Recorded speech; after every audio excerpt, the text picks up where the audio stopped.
오늘도 이곳에 함께 모여 하나님께 예배드리고 계신 여러분 모두에게 우리 주님의 은혜와 평화가 넘치시기를 바랍니다. 우리는 지난주부터 창세기 48장부터 50장까지 기록되어 있는 세대교체에 관한 이야기를 살펴보고 있습니다. 그 48장부터 50장까지의 내용은 크게 세 부분으로 나눠져 있다고 했었는데, 먼저는 야곱이 요셉의 아들들을 축복하는 이야기와 두 번째는 야곱이 자신의 아들들을 축복하는 이야기, 그리고 세 번째는 야곱의 죽음을 준비하는 이야기, 이렇게 구성되어 있다고 했습니다. 그래서 그 48장부터 50장은 죽음을 앞둔 야곱이 다음 세대들에게 하나님의 복을 전해주며 역사의 세대교체가 일어나는 이야기라고 했습니다.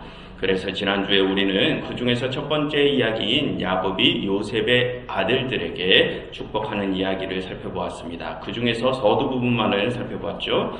그 서두 부분은 야곱이 요셉의 두 아들들 므낫세와 에브라임을 자신의 아들로 입양했다는 내용과 그들이 라헬의 매장지가 있는 가나안 땅으로 다시 돌아가야 한다는 내용을 가지고 있었습니다.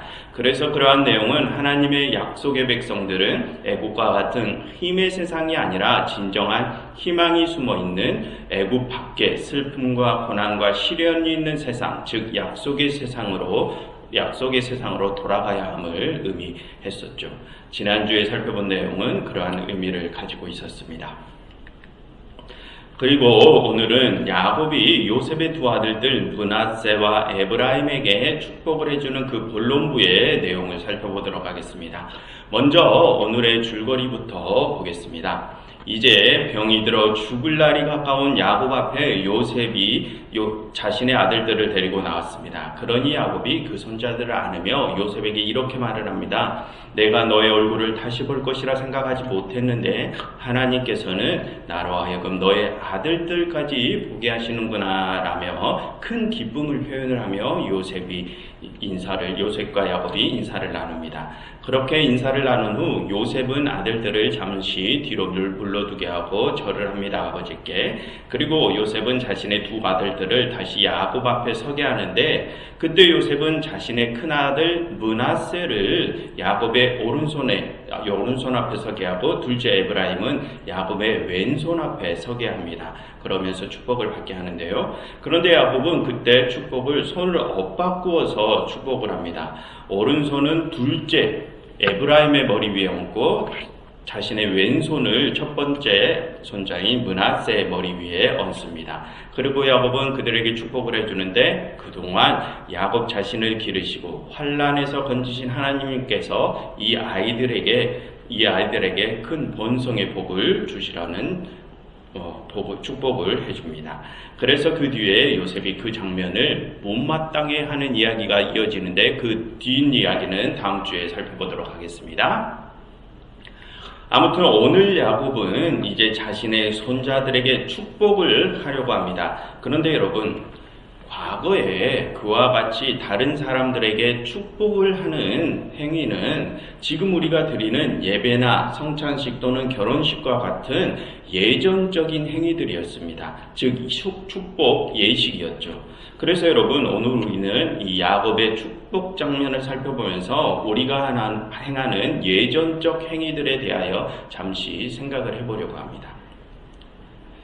여러분, 우리 신앙인들은 이 축복하다는 말을 자주 사용하죠. 그런데 여러분, 우리는 그 축복이라는 것에 대하여 몇 가지 오해를 가지고 있는 것 같습니다. 그래서 그 오해에 대해서 바로잡고 넘어가려고 하는데, 그에 앞서 우선 이 축복이라는 말의 의미부터 정의하고 넘어가겠습니다. 여러분, 이 축복이라는 말의 의미가 무엇입니까? 한자로 하면 빌축자 복자를 써서 복을 빌어준다는 의미입니다. 히브리어로도 똑같은 의미를 가지고 있습니다. 바바라햄이라고 해서 복을 기도해주다, 복을 빌어주다라는 의미를 가지고 있습니다. 그래서 그것은 다른 일을 대신해서 신에게 복을 빌어준다, 기도해준다는 의미입니다. 그럼 여러분, 여기서 그 복을 주시는 주체가 누구십니까? 하나님이시죠. 그런데 우리가 흔히 하는 오해가 어떤 사람이 다른 이를 위해 축복을 해주면 그 축복을 해주는 그 사람이 축복을 받는 이에게 희망찬 미래를 선물해 준다고 생각하는 경우가 종종 있습니다. 예를 들어 우리는 종종 이런 말을 하죠. 나 오늘 어떤 목사님께 축복 기도를 받았어 라는 말을 종종 사용하기도 합니다. 그런데 그런 말을 사용하는 우리는 마치 그 목사님이 우리에게 복을 주시는 주체라도 되는 것처럼 그 목사님에게 축복 기도를 받았다라고 표현을 하죠. 그런데 여러분, 그것은 잘못된 표현입니다. 여러분, 우리에게 축복을 해주는 그 목사님은 그저 우리를 대신해서 하나님께 복을 기도해 주는 것 뿐이지 그 목사님이 복이나 어떠한 희망을 줄 수 있는 능력이 있는 것이 아닙니다. 복을 주시는 주체는 오직 하나님 뿐이십니다. 그러니 우리는 목사와 같은 어떤 사람이 마치 우리에게 복이나 희망을 줄 수 있는 것으로 생각을 하면 안 된다는 것을 먼저 기억을 해야 할 것입니다. 여러분, 같은 맥락에서 우리가 하나님께 그처럼 복을 간구할 때 하나님 우리를 축복해 주세요 라고 하는 표현도 그것도 또한 잘못된 표현입니다. 여러분, 왜 그렇습니까? 방금 살펴보신 것처럼 축복이란 대신 복을 강구해 주는 것인데 하나님께 대신 강구해 주라는 표현은 맞지 않는 표현이죠. 하나님이 복을 주시는 주체이신데 그런 하나님께서 누구에게 또 강구를 하신다는 말입니까? 하나님보다 더 위대한 신이 따로 있어서 그런 또 다른 신에게 하나님께서 기도를 해주시는 것이 아니죠. 그러니 하나님께 축복해 주세요라고 하는 표현은 잘못된 표현임을 기억하시고 이제부터는 하나님 저희에게 복을 허락해 주세요 이러한 표현을 사용하시기를 바랍니다. 그리고 여러분, 우리가 이 축복에 대하여 오해해야 하는 가장 중요한 부분이 있습니다. 그것은 이 축복이라는 것은 그것을 간구함으로써 어떠한 새로운 복이 발생하는 것이 아니라는 것입니다.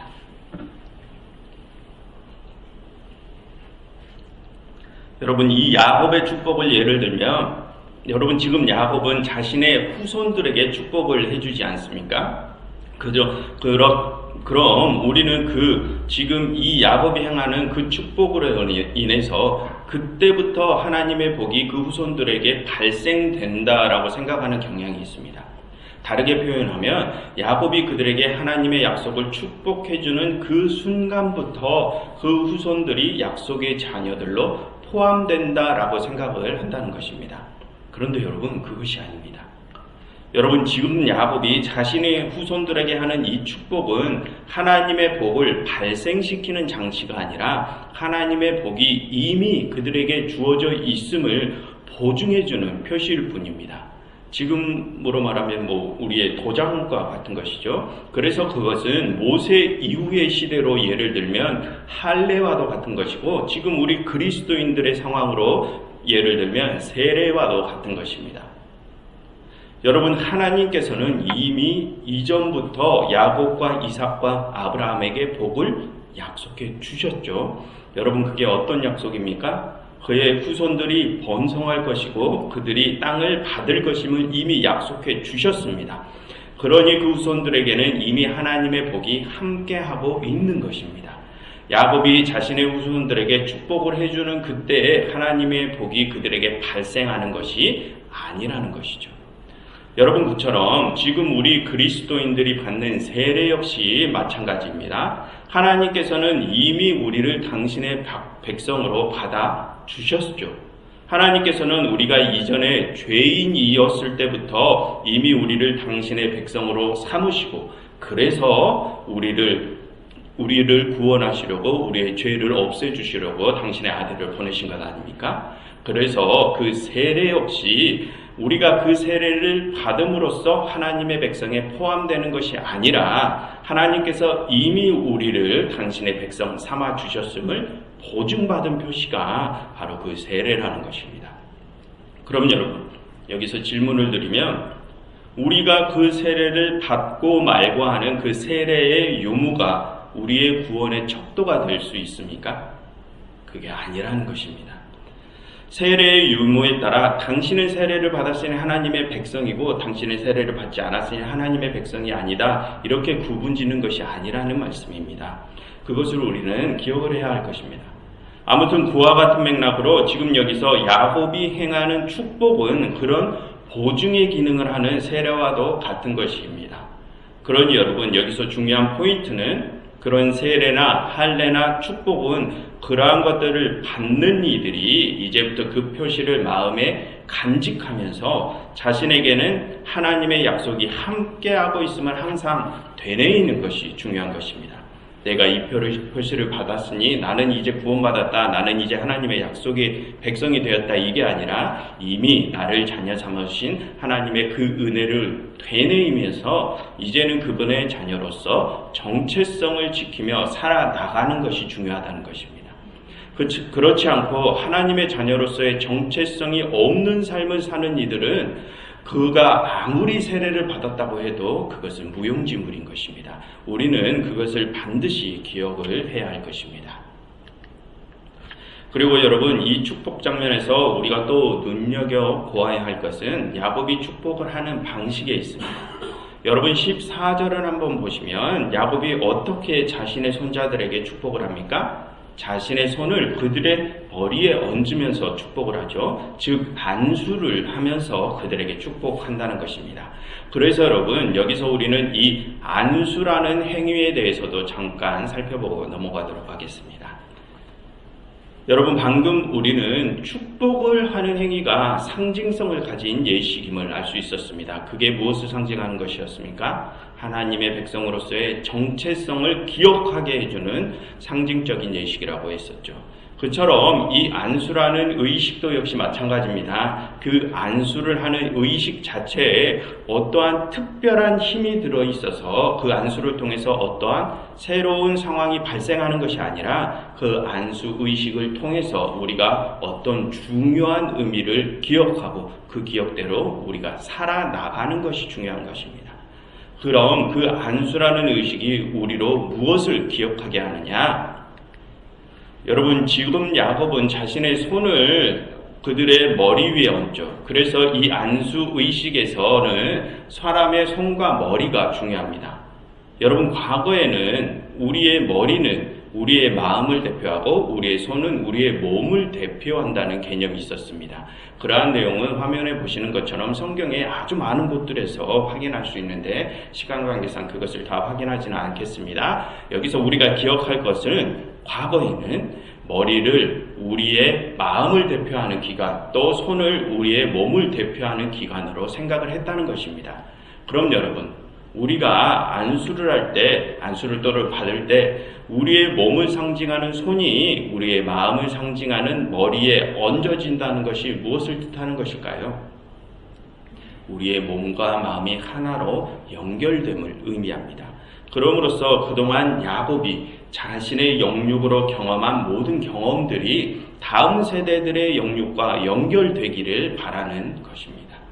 그처럼 이 안수라는 의식은 그 의식 자체에 어떤 특별한 능력이 들어있는 것이 아니라 안수를 행하는 그 의식을 통하여 선대의 경험을 후대가 받아들이고 그것을 기억하는 것이 역시 중요합니다. 그렇다면 여러분 그 안수 의식에서 중요한 핵심이 무엇입니까? 그 안수 의식에서 중요한 것이 그 의식 자체에 있습니까? 아니면 안수를 받는 이들이 그 이후에 어떻게 살아가는지의 핵심이 있습니까? 안수를 받는 이들이 그 이후에 어떻게 살아가는지가 중요한 것입니다. 여러분 지금 야곱은 왜 자신의 후손들에게 자신의 경험을 넘겨주려 합니까? 야곱은 그동안 하나님의 약속이 자신의 삶 속에서 이루어진 경험을 한 자입니다. 그래서 그 경험을 전적으로 신뢰하고 있죠. 그러니 그는 그 경험을 자신의 후손들에게 넘겨주어서 그들도 하나님을 신뢰하게 하려는 것입니다. 그래서 여러분 다음 15절과 16절을 보시면 야곱이 손자들에게 축복을 해주는데 그 내용이 무엇입니까? 그 내용의 핵심이 무엇입니까?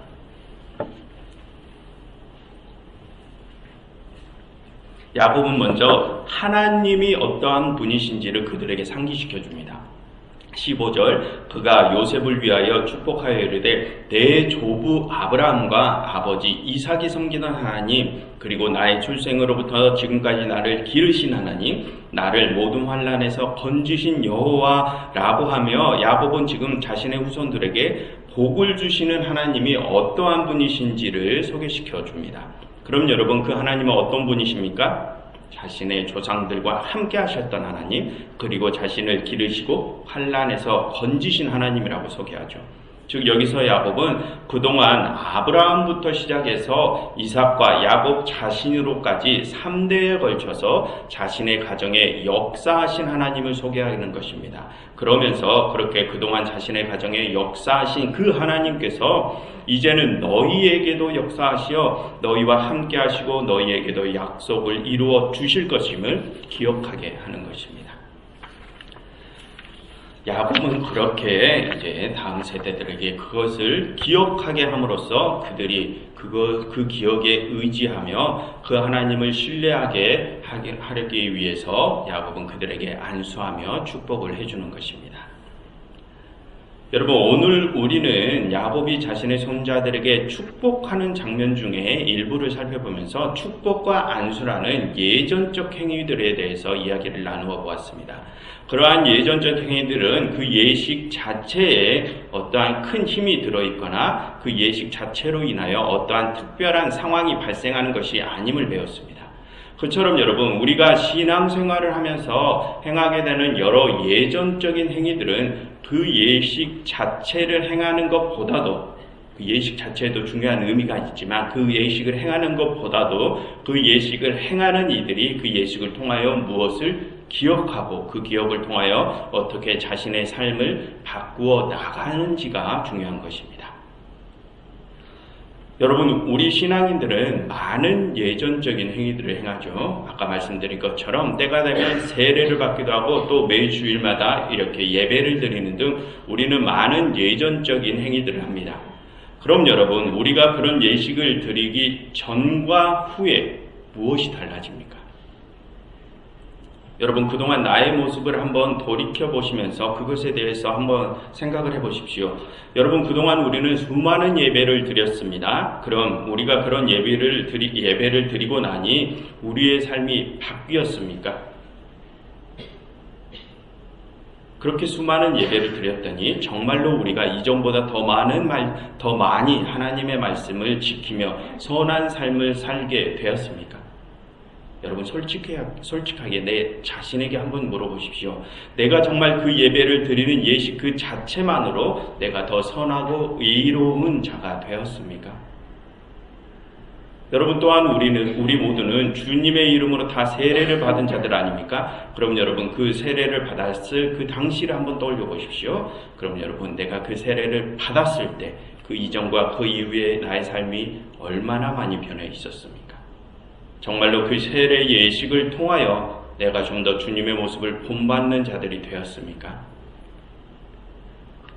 여러분 오늘 말씀드리고자 하는 요지는 우리가 그러한 예전적 예식들을 행할 때 정말로 중요한 것은 그 예식을 행하는 이들이 그 예식의 의미를 기억에 새기고 자신의 삶을 변화시키는 것이 중요하다는 것입니다.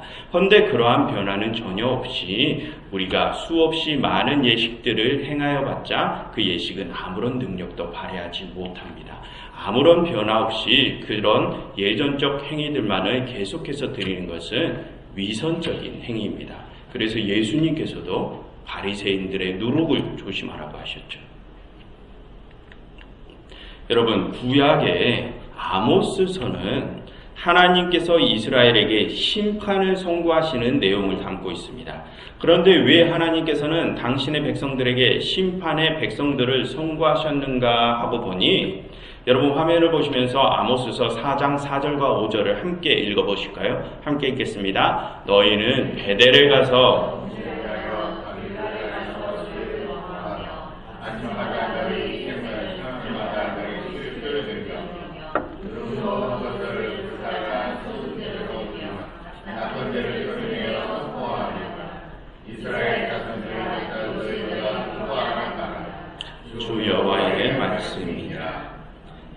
여러분, 여기서 베델과 길갈이라는 곳은 과거 이스라엘의 족장들이 하나님께 제사를 지냈던 곳입니다. 즉 그 베델과 길갈은 그들에게 하나님께 제사, 즉 지금의 예배를 드리는 장소였음을 의미하죠. 그래서 그 예배의 장에서 그들이 어떤 일들을 했습니까? 꼬박꼬박 희생제사, 수은제, 낙헌제들과 같은 제사들과 그리고 11조도 빠뜨리지 않고 드렸다고 합니다. 그러면서 그들은 우리가 이렇게 예배를 꼬박꼬박 드리고 있으니 우리 참 잘하고 있다라고 기뻐했다는 것이죠. 하지만 여러분, 하나님께서는 그들의 그런 제사에 대해서 어떻게 평가하십니까? 그들이 그 제사의 장에서 범죄하고 죄를 더한다고 하십니다. 그럼 여러분, 그들이 그곳에서 도대체 어떠한 범죄를 저지른다는 것입니까? 그들은 예식법에 맞춰서 제사를 아주 잘 드리고 있는 것 같은데 말입니다. 그래서 여러분, 아모스서 이 다음에 나오는 5장의 내용을 보시면 그들이 어떠한 죄를 저질렀는지 그들의 죄 목록을 하나님께서 열거해 주십니다. 요약을 하면 그들은 자신들을 책망하는 자들과 정직하게 말하는 자들의 말에 귀 기울이지 않고 힘없는 자들을 짓밟고 부당한 세를 거두고 의인을 학대하며 재판에서 가난한 자들에게 억울한 판결을 내리는 등 죄악을 저지르며 산다고 합니다. 즉 그들은 평상시에는 그러한 죄악을 일삼으면서 살면서 때가 되면 각종 제사와 11조를 꼬박꼬박 드리며 우리는 잘하고 있다 스스로 기뻐한다는 것입니다.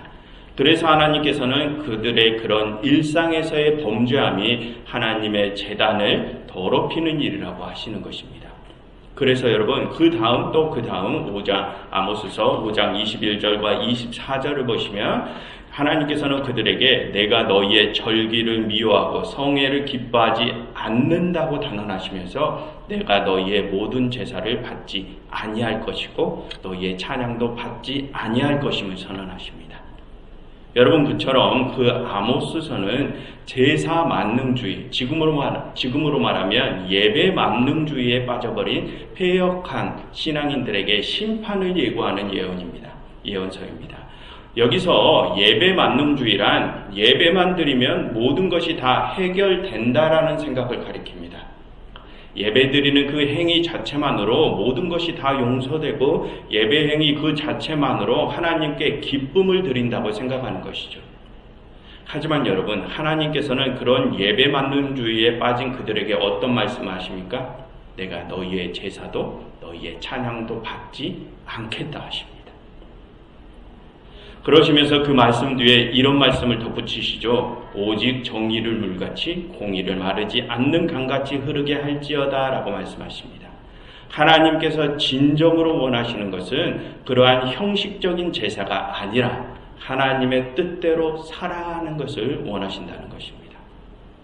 그래서 여러분, 그 아모스와 동시대를 살아가던 예언자 호세아는 그러한 하나님의 마음을 이렇게 한 문장으로 요약해서 말을 합니다. 나는 인애를 원하고 제사를 원하지 아니하며 번제보다 하나님을 아는 것, 즉 하나님의 뜻을 아는 것을 원하노라라고 말을 합니다. 그럼 여러분, 그 하나님의 뜻이 무엇입니까? 방금 호세아가 말을 했고 예수님께서도 말씀하셨듯이 그것은 사랑입니다. 즉 하나님께서 우리에게 진정으로 원하시는 것은 제사나 예배와 같은 예전적 행위들 그 자체가 아니라 우리가 당신의 뜻인 사랑 그리고 정의와 공의를 우리의 일상에서 행하는 것을 하나님께서 원하신다는 것입니다. 그러한 맥락으로 여러분, 바울은 그 예배에 대해서 이렇게 말을 합니다. 형제들아, 로마서 12장 1절의 말씀입니다. 형제들아, 내가 하나님의 모든 자비하심으로 너희를 권하노니 너희의 몸을 하나님이 기뻐하시는 거룩한 산 제물로 드리라. 이는 너희가 드릴 영적 예배니라 라고 말을 합니다. 여러분, 여기서 영적 예배라고 번역된 단어는 성경을 보시면 그 각주에 합당한 예배라고 나와 있습니다. 즉 우리가 하나님께 합당한 예배를 드리는 것은 우리의 삶이 그분의 뜻대로 변화되는 것을 뜻합니다. 그렇게 우리가 우리의 일상에서 하나님의 뜻대로 살아나가는 것이 하나님께 합당한 예배를 드리는 것이라는 말이죠. 그래서 여러분, 우리가 예배와 같은 예전적 행위를 행함에 있어서 중요한 것은 그 예식 자체보다 그 예식을 행하는 우리의 다짐이 중요한 것입니다. 우리가 그 예식의 본질적인 의미를 깨닫고 그 의미대로 우리의 삶을 변화시키는 것이 중요하죠. 그러한 의미로 오늘 야곱은 자신의 후손들에게 축복을 해주었던 것입니다. 그럼 여러분, 이제 그 후손들은 어떠한 삶을 살아나가야 합니까? 그동안 야곱과 함께 하시고 지키시고 인도하셨던 그 하나님을 전적으로 신뢰하면서 그분의 뜻대로 살아나가야 한다는 것입니다. 그래야 하나님의 참된 복이 그들과 영원히 함께하는 것입니다. 그러니 여러분, 이제 여러분들께서도 우리와 함께 하시고 지키시고 인도하시는 그 하나님을 전적으로 신뢰하시며 여러분들의 일상에서 그분의 뜻대로 여러분들의 삶을 변화시키시어 하나님께서 주시는 온전한 복을 누리시는 여러분들이 되시기를 간절히 바랍니다. 기도하겠습니다. 하나님, 이 예배를 통하여 저희의 삶이 변화되어서 저희가 하나님의 온전한 복을 누릴 수 있게 하시옵소서. 예수 그리스도 이름으로 기도드렸습니다.